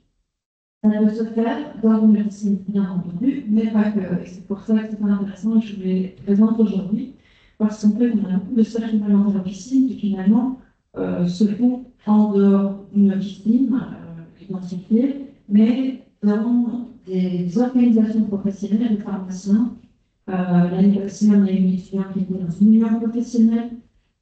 Ça peut se faire également donc, à la TV, ça peut se faire aussi à l'agence fédérale des médicaments, il y a pas mal de mémoires de pharmacovigilance qui ont été déjà réalisées.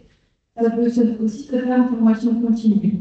Ça, c'est quelque chose de plus rare, mais c'est déjà arrivé, c'est nos étudiants, là, souhaitent participer au développement de certaines formations continues et pour la mémoire là-dessus. Donc ici, c'est forcément une supervision par bien de stage qui sera pharmacien, à nouveau, soit il est présent dans stage, soit il faut le faire agréé. Et donc là, ici, comme je disais, on a plusieurs outils. Donc le FACO, c'est le chiffre des pharmacies coopératives, donc c'est l'organisation qui va s'occuper des intérêts des sociétés pharmaciennes, le Pharma, etc. Et le FACO, tout comme la PPI, pendant a un service de documentation scientifique et un service de développement professionnel. Ça veut dire que quand vous faites un stage complémentaire d'officine dans cette organisation, mais vous pouvez travailler soit sur l'évaluation des projets en cours, comme certains travailler sur l'évaluation des bureages, ou il y en a certains dans d'autres universités qui travaillent sur le BPCO. et bien, c'est une chose qu'on peut faire. Comme vous pouvez également être amené à travailler sur le développement d'outils à destination du pharmacien d'officine. La vitesse, c'est principalement la pharmacovigilance. La SFR qui était expliquée, et donc les unions professionnelles, c'est plus récent. Finalement, maintenant, les unions professionnelles sont aussi des associations de pharmaciens regroupées par région géographique, si je peux dire. Et donc récemment, on a pu envoyer une étudiante chez Pharmacie Brussels qui a travaillé sur le fractionnement du résultat, donc en collaboration avec la MAS, c'est un institut qui s'occupe des personnes marginalisées dans le traitement des dépendances. Donc c'est aussi des stages qu'on appelle stages complémentaires officine, ça a un rapport avec la question de l'ordre public, mais ce n'est pas forcément la continuité de votre stage légal avec le quotidien d'un stage légal. Le stage complémentaire officine, j'aime bien détailler cet aspect-là, parce que si vous voulez faire un mémoire, eh bien, c'est toujours plus sympa de consacrer 6 semaines de votre temps plutôt que de continuer à faire 6 semaines en officine. Donc, il y a vraiment bibliographique, évidemment, qui n'a rien à voir avec ça. Si vous voulez développer un sujet bien particulier par rapport à l'officine, c'est toujours très sympa et très enrichissant pour vous de trouver un lieu qui permet de voir une autre facette de l'objectif et de développer des sujets qui sont parfois plus actuels. Donc, maintenant, mémoire biologique ou mémoire expérimentale, ça dépend des circonstances. Et donc là aussi, je vous donne quelques exemples. Donc, à un moment de l'année passée avec le PS, concernant l'analyse de la conférence de l'information concernant le risque de dépendance et l'abus des voitures des écrits et les épreuves contre la justice et les RCP. Donc, c'est typiquement un travail qui consistait à comparer les notices publiques et les sujets des médecine produits et voir l'uniformité et les disparités qu'il y avait entre les messages concernant les risques d'abus et de dépendance. Et ça a montré qu'il y avait pas mal de différences. Alors, le salaire de la SFP, comme je le disais, vous allez développer, soit participer au développement d'une formation continue, et il y en a évidemment constamment en développement, soit vous participez aussi au développement d'outils. Une étudiante qui va faire un webinaire aussi par la SFP. Alors, l'officine, ça peut aussi être des sujets en rapport avec l'officine, avec un stage complémentaire. Qui ne se fait pas non plus spécifiquement dans une officine, ça peut aussi être un stage de recherche. Par exemple, si vous développez des sujets en rapport avec notamment le développement d'une application comme celui de la SEO, la finalité est officinale, mais c'est vraiment des choses qu'on peut faire en mémoire de recherche aussi de 6 semaines. Tout comme la cour du pharmacien, donc il s'agit de maladies cardiovasculaires, en officine de l'orthopédie, c'est un cours de thèse sur lequel on a plusieurs volets et sur lequel on a pu mettre plusieurs étudiants successivement d'année en année.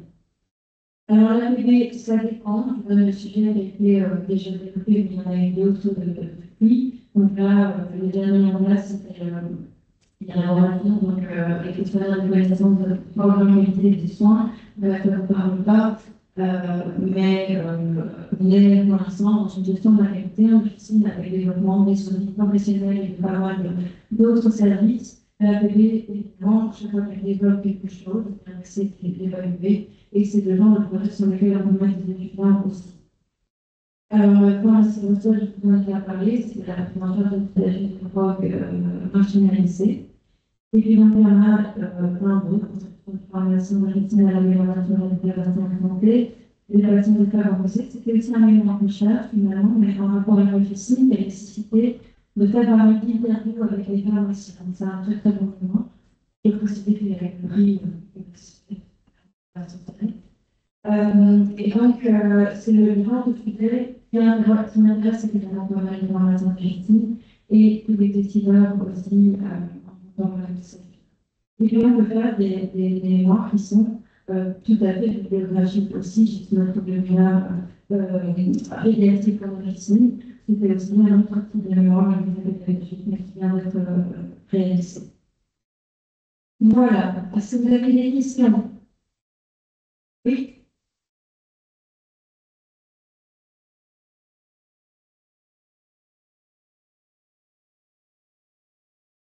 Alors, c'est une bonne question, parce que le stage complémentaire aussi doit savoir le vie.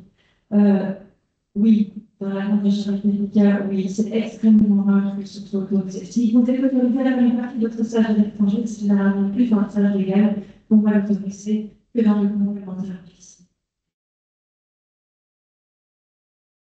Après, c'est à discuter avec le professeur à diplôme. Oui. Oui, bien sûr, vous pouvez faire le stage complémentaire aussi en continuité de votre stage légal avec une grande objection. Et c'est généralement ce qui fait le plus. Ici, on montre des choses sur lesquelles il faut faire autre chose et décider de voir un autre facette, même si vous avez décidé qu'on va faire le lycée public. C'est juste pour vous montrer d'autres facettes, mais bien sûr, vous pouvez faire 7 mois et demi dans la même médecine.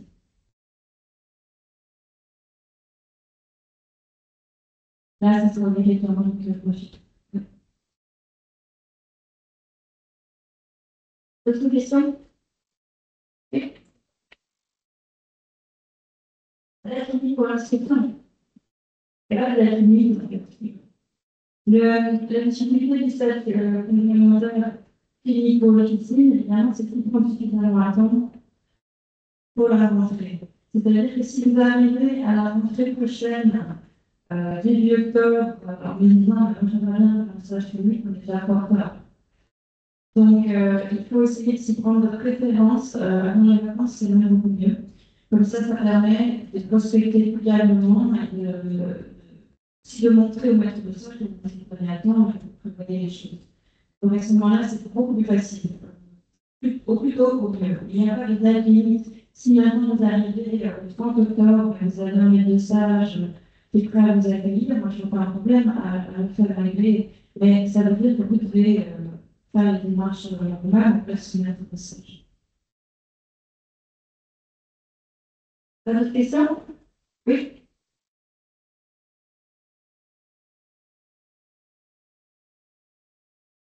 Je suis d'avoir des questions. Oui, bien sûr. Bien, cette année, non. Si vous n'avez pas le mémoire et le stage supplémentaire dans votre PAE, vous pouvez le faire cet été. Mais l'année prochaine, une fois que vous avez le mémoire dans votre PAE, oui, vous pouvez tout à fait faire un stage complémentaire en juillet. Il y a des étudiants qui font ça, parfois ceux qui ont des prérequis à repasser en janvier, sont obligés de faire leur stage complémentaire en juillet. Donc, ils se concentrent sur leur cours et ils passent parfois leur mémoire en juin, ce qui n'est pas forcément impossible, mais ils finissent leur stage complémentaire plutôt fin juillet, puisque ce n'est pas dépendant, enfin, ce n'est pas une mission pour les collégiens. Donc, à ce moment-là, si le stage complémentaire n'a rien à voir avec votre mémoire, c'est l'étudiant en général qui a ce stage complémentaire à la fin. Oui.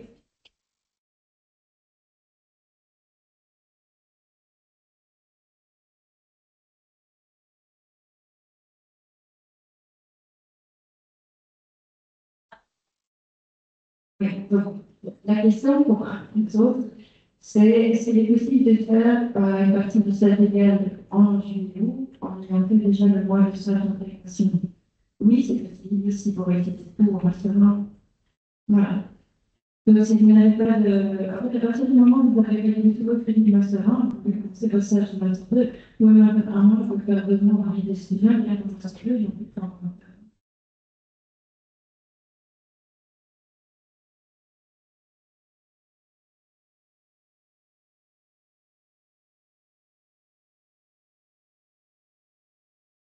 bilan. Non. À partir de cette année, il y a plus un seul examen. En janvier, normalement, c'est janvier, le stage. Alors, je vais répondre à ça l'année prochaine. D'autres questions?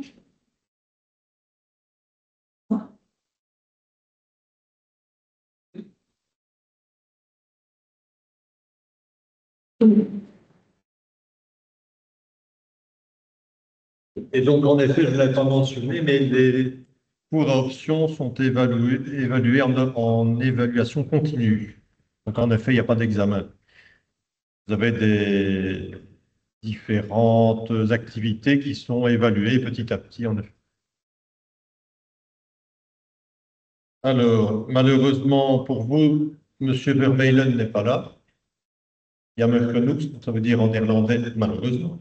Comme ça, un peu de néerlandais. Alors, évidemment, c'est lui qui aurait dû parler de ça. Je vais un peu m'essayer à le faire, mais je ne pourrais pas répondre à une question. Donc, Erasmus, activité, c'est comme la coopération, ce n'est pas un sujet de coopération des éléments. C'est un sujet qui va être forcément une recherche qui a conflit, tel que l'on entend. Alors, c'est probablement aussi. Donc là, forcément, ça fait ce temps de faire ce stage, évidemment, un certain nombre de problèmes de ne pas arriver au bout du sujet, comme ça a fait le recherche, mais travail qui planifie. Vous avez aussi, comme pour la coopération, des démarches à faire. Alors évidemment, c'est dans un milieu européen, c'est facile, parce que, évidemment, le BCP, la dialogue sont problème. Quand on est un pays extra-européen, effectivement, on va parler d'un pays qui connaît beaucoup sur le sujet, eh bien, il y a parfois des grosses difficultés. Par exemple, le Canada, effectivement, c'est très compliqué. Les États-Unis, ça risque de l'être encore plus maintenant. Imaginez pourquoi, on est au courant. Alors, dans d'autres pays comme la Suisse, il y a des accords de coopération pour faciliter le partage des étudiants pour venir faire des stages de recherche, par exemple. Il faut aussi prendre en compte les responsabilités sur les démarches à faire. Il y a aussi la maîtrise de la langue, qui est importante en fonction du pays où vous voulez aller. Et il y a aussi des aides possibles pour les étudiants en termes de logement, je crois, et également de billets d'avion. Alors, il y a environ 27 pays de l'Union européenne qui sont compris dans ce zone-là déjà, vous pouvez trouver ici. Alors, évidemment, je vais trouver un endroit où aller. Et là, il va demander l'accord de la faculté, parce que vous ne pouvez pas aller faire votre stage dans un charge de recherche, par exemple, sans avoir demandé l'autorisation, même si on est bien d'accord que c'est l'université, il y a certaines chances qu'on peut le faire. Il y a aussi des sélections basées sur les résultats des étudiants, comme l'a dit la complète, on n'envoie pas que il y ait n'importe qui dans les laboratoires de collègues. Il faut tout de même que la personne ait de bonnes références, c'est-à-dire une bonne étudiante, qui fait des résultats, et qui montre en effet des capacités à comprendre facilement une série de notions scientifiques. Alors, il y a également l'intervention civique. Alors, si vous avez des questions là-dessus, il faut vraiment demander à M. Vermeulen, parce qu'il était représentant de la faculté au Père civique, une agence européenne de différentes universités qui ont vraiment créé des relations privilégiées entre elles. Et vous avez les différentes universités en question qui sont là. Et ça permet non seulement de faire des activités de recherche, mais aussi d'autres activités, comme par exemple des écoles d'été, ce qu'on appelle en anglais les summer schools, et d'autres activités, comme par exemple suivre des cours de travail. Donc il y a beaucoup de possibilités avec les alliances civiques, plus, je crois bien, qu'avec le programme Erasmus sur le modèle. Donc, comme je vous l'ai dit, vous trouvez un peu de stage, vous pouvez aussi demander évidemment à des professeurs de la faculté qui connaissent, éventuellement des collègues qui peuvent vous accueillir, à M. Vermeulen aussi, qui a l'expérience sur le sujet qui est tout de même assez bien. Et il faudra juste en effet, pour situation sanitaire, maintenant, à part le monde qui boxe, plus grand-chose de faire arriver. En effet, il faut aussi faire attention à la Covid.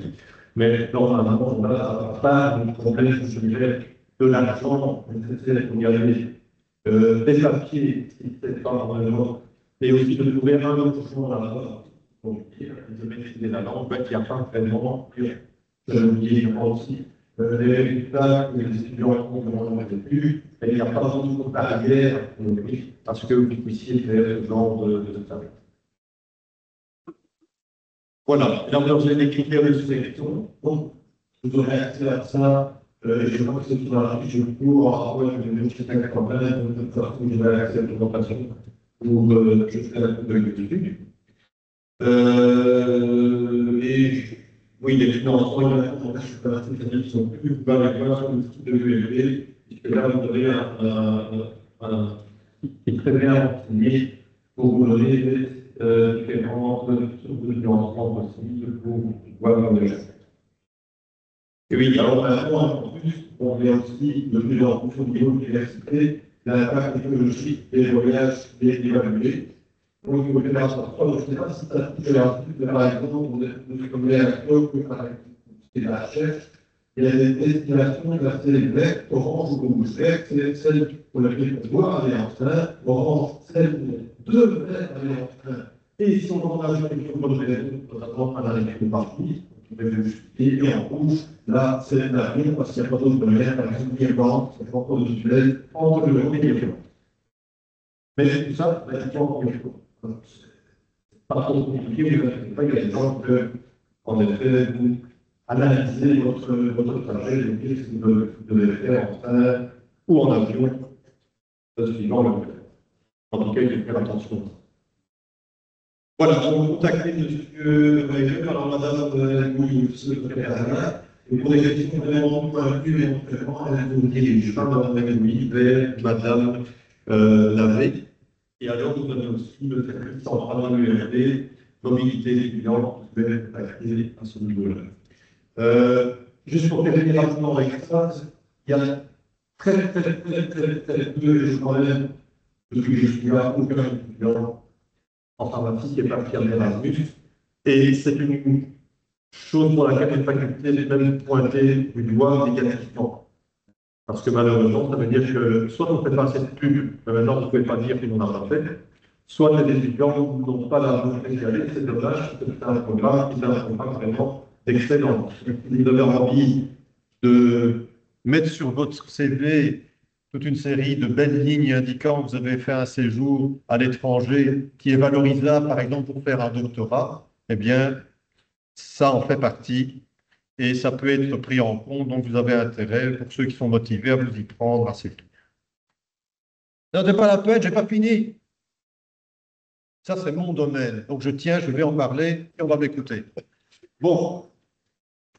Alors, l'industrie, ne inquiétez pas, ça va aller en cause parce que, pas parce que je ne connais pas, mais parce que peut-être que j'ai ici. Alors, première chose, l'industrie. Ça, je l'ai dit, de recherche, bien entendu. Mais moi, vous dire comment lié au sujet que vous avez par rapport à l'industrie. Problème, ce n'est pas l'argent le problème. Le problème, en fait, c'est le temps. Et ça, je l'ai dit, l'industrie ne l'aime pas. Elle préfère ça le prendre à un juste court. Est-ce que ça veut dire qu'on ne peut pas en trouver? Si on peut en trouver, c'est très difficile. Et parfois, le sujet est un peu mental, on a l'impression qu'on n'arrive pas au bout. C'est ça qui est dommage. Il n'y a pas d'échec dans la rédaction du mémoire à cause de ça. Et on sent bien que les mémoires ne sont pas totalement aboutis, mais ça ne va pas s'en sortir sur les points. C'est vraiment dommage pour les étudiants. Donc, les industriels préfèrent faire des stages pour moi. Si vous voulez vraiment faire un gros stage dans l'industrie, vous devez postuler comme un stage de recherche de coopération de gros, c'est-à-dire que vous devez vous présenter à la commission directement chez moi et je transmettrai pour vous poser votre candidature. Et là, vous avez la chance peut-être de faire un bon stage dans l'industrie. Oui, question des jeunes. Oui, mais là aussi, attention, pas facile au niveau notamment de la législation. Typiquement en France, je ne sais pas si c'est toujours le cas, mais les stages en France, pour des raisons légales, ça fait absolument 6 mois. On ne peut pas être conçu. Alors, je ne sais pas pour quelle raison, mais c'était une règle légale française. On est imaginé, là, notre année, elle a fait d'office master 2 en 2 ans. Donc, malheureusement, ou alors surtout qu'il y avait toujours d'avance sur le stage, sinon il y en a pas. Il y a des chances que tout soit difficile de terminer. Mais c'est tout à fait possible. Il faudra trouver, en effet, à ce moment-là, quelqu'un qui donne. Donc voilà ce qu'il faut dire à ce niveau-là, parce que c'est très important en fait. Alors, deuxièmement, il faut regarder de stage. Donc là, il y a 2 possibilités. Soit vous faites la liste que j'ai, que je fournis chaque année en réalité, Il faut savoir que j'ai 40 personnes au moins qui peuvent accepter des stagiaires pour le master de spécialisation en industrie. Je leur demande chaque fois, et pour le master de pharmacie, eh bien là, je n'en ai plus beaucoup, vous voyez qui acceptent. Et majoritairement 3 mois. Alors, il y en a qui font tout de même, et on s'en fait long. Parce que ça, c'est la deuxième filière. La deuxième filière, c'est vous demandez vous-même. Vous cherchez vous-même. Donc, il suffit de contacter les entreprises. Il y a un guichet souvent général, un guichet d'accueil général, un guichet général. Parfois, les grosses entreprises ont même un guichet spécialement prévu pour les stages. Et il y a des étudiants qui ne sont pas comme ça, et il n'y a aucun problème. On va juste faire agréer le stage à la faculté, ça c'est pas c'est. Bon, évidemment, si vous voulez, comme une entreprise qui propose la jeunesse éternelle en injectant de la dette de la serpent, on peut faire un peu, là, tout ne sera pas accepté, vous vous rendez bien compte pourquoi il faut pas être un génie, il y a des pharmaciens pour le coup. Donc, ça passe par tout de même une validation de notre part pour être sûr que le travail qui est fait est scientifique et sérieux. Alors, il faut aussi un promoteur, parce que c'est la même chose pour tous les stages à l'extérieur de la faculté. Stage de moyenne complémentaire, hors ici et stage de recherche, il faut un promoteur ici. Donc, vous aurez un maître de stage sur place, M. X, et vous aurez un promoteur ici, qui est un promoteur qui a un rôle plus administratif, c'est-à-dire que quelqu'un d'extérieur de la faculté ne peut pas être promoteur de mémoire, il faut que ce soit un professeur de la faculté. Notamment du corps académique, si vous préférez. Mais ce n'est pas compliqué, on trouve beaucoup plus facilement un promoteur qu'un maître de stage la plupart du temps, et c'est logique. Alors, le plus tôt, c'est le mieux avec les étudiants qui proposent des jours en max en du mois de septembre. Alors, trop tôt, c'est pas bien, parce que les industriels, ça va pas ce qu'ils vont faire dans 3 ou 4 mois, ils vont ici. Je ne peux pas savoir si je fais trop tard, vous imaginez bien que c'est la même chose. Là, le problème, c'est qu'ils vont dire, bah, non, je ne peux plus, tout le planning est déjà prévu, je ne peux pas m'installer. Ce n'est pas impossible de les accepter, mais c'est plus compliqué. Donc, la liste que je vous ai montrée, elle est accessible tout début septembre. Et là, vous pouvez en fait contacter les gens qui sont pour des questions de RGPD. Malheureusement, certains n'ont pas donné l'autorisation de mettre sur les étudiants de l'idée personnelle dans le cas d'entreprise. Là, il faudra passer par le contact général de l'entreprise. Voilà. Et donc, évidemment, comme je vous l'ai déjà dit, le mémoire doit forcément, obligatoirement, être lié à ce que vous avez fait dans l'entreprise.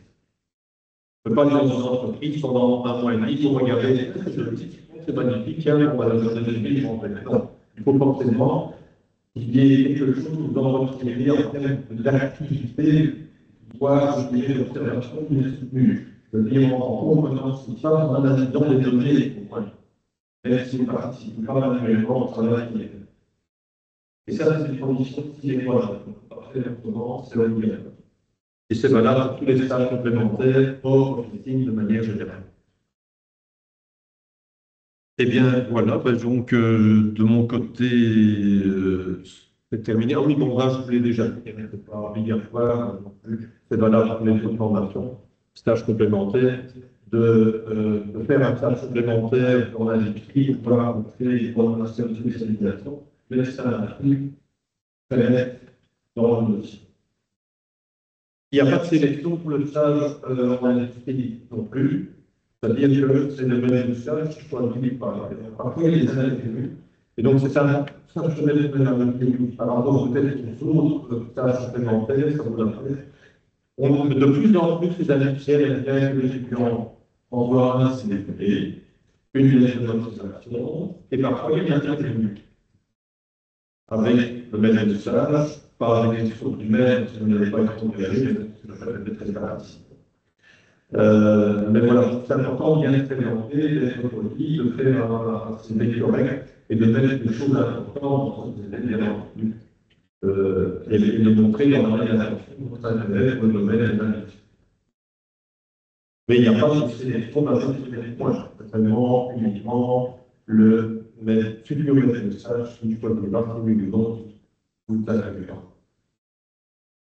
Et Voilà, là, je ne dois pas faire de commentaires plus que ça, mais vous voyez, on est très capable de le film.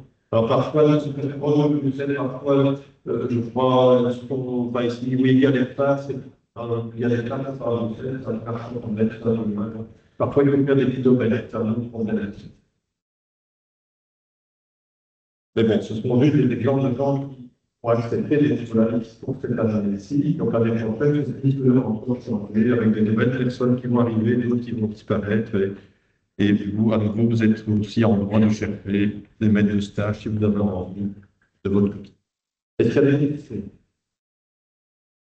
Ah, oui.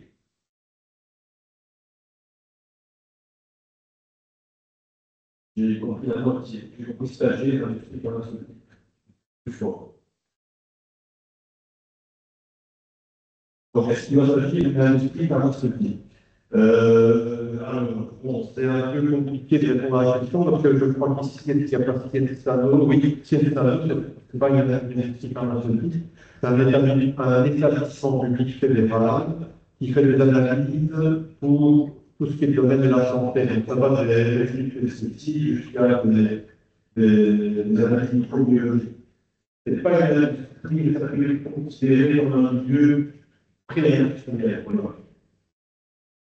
Mais bon, c'est pas ça la question, en fait, la zone de l'industrie.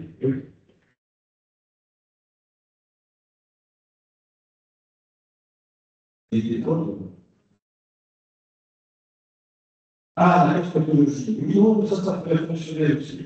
Oui, c'est pas une industrie, c'est pas une industrie pharmaceutique, mais oui, c'est tout à fait acceptable. Alors, je demande bien dessus à Luigi de valider le lieu de stage, parce que c'est plutôt lui qui est responsable de la question méthodologique. Mais c'est un. Mais ça pourrait être une industrie alimentaire, un homme américain, mais si quelqu'un a envie de faire un stage chez Fontaine pour voir comment on a la vision, quoi. Il y a des pharmaciens qui travaillent ici à Marseille, avec uniquement la fonctionnalité de PS, donc c'est vraiment la sécurité de l'acheminement. L'industrie, ça doit être vu dans le sens large, je suis d'accord, oui. L'industrie alimentaire, pharmaceutique, chimique, pourquoi pas. Oui.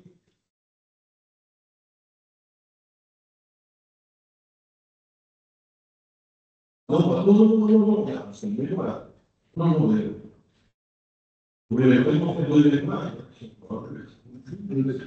Non, on est bien d'accord. Vous avez un mémoire à faire, donc il y a deux situations. On va bien répéter ça. Stage complémentaire en officine. Votre mémoire n'est pas obligatoirement lié à l'officine. Mais vous pouvez, en effet, faire un mémoire lié à l'officine ou pas. Ça, c'est votre choix.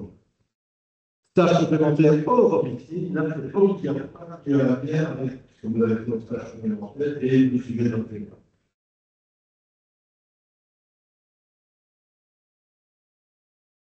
Alors, une question, une fois, deux fois. Vous êtes